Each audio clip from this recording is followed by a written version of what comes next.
Di mo naisip ko. I wanna say happy 12 years anniversary to us.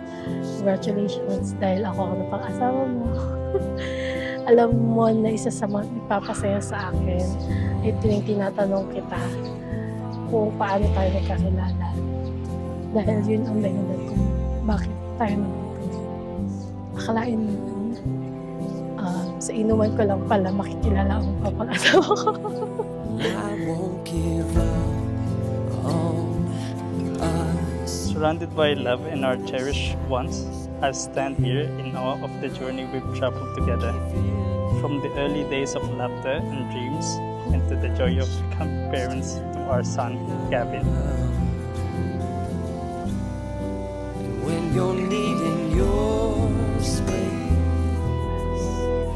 to do some navigating, I'll be here patiently waiting. Ang tunay na pagmamahal, kapag lumabas ng kahinaan at namahal mo pa rin, itataya ko ang buhay ko sa iyo. Dahil mahal kita, yan ang pagmamahal. Some even fall to the earth. We got it live. Sinusubukan tayo ng mga problema pero dahil ibang ipatunayan ko na hindi na ako nag-iisa.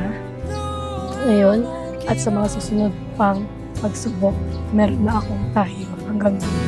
I don't want to be someone With you, I have found my home, happiness, and my forever. I love you. I love you more than words can express. And I'm beyond grateful to share this life with you. what I'm not and who I am. I won't give up on us, even if the skies get rough. I'm giving you all my love. Still looking up, still looking up. Well, I won't give up on us. God knows I'm tough. He knows we got a lot to learn. God knows we're worth it. Yung pangalan.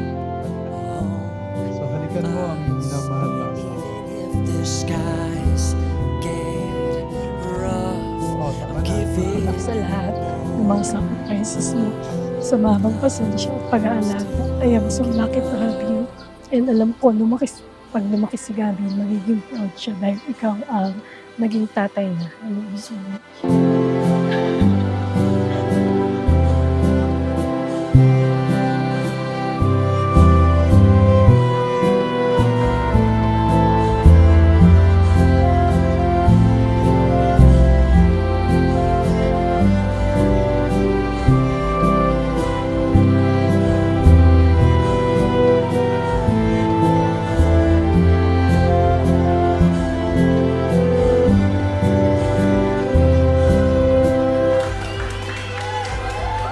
Our love has grown deeper and more resilient with each passing year.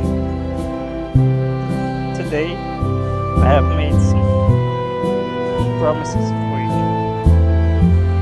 I promise na lagi kitang susuportahan sa lahat ng pangarap mo sa buhay. Pinapangako ko din na mamahalin kita ng buong buo. At ganoon na din sa ating mga sila.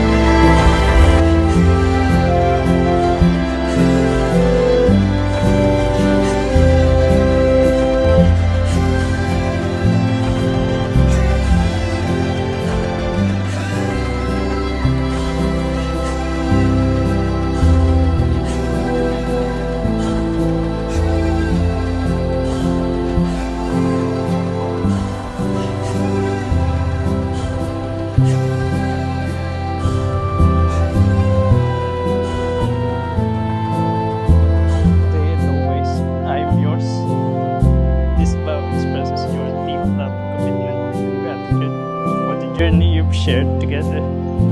And the future we will continue to build as a family. Mahal na mahal.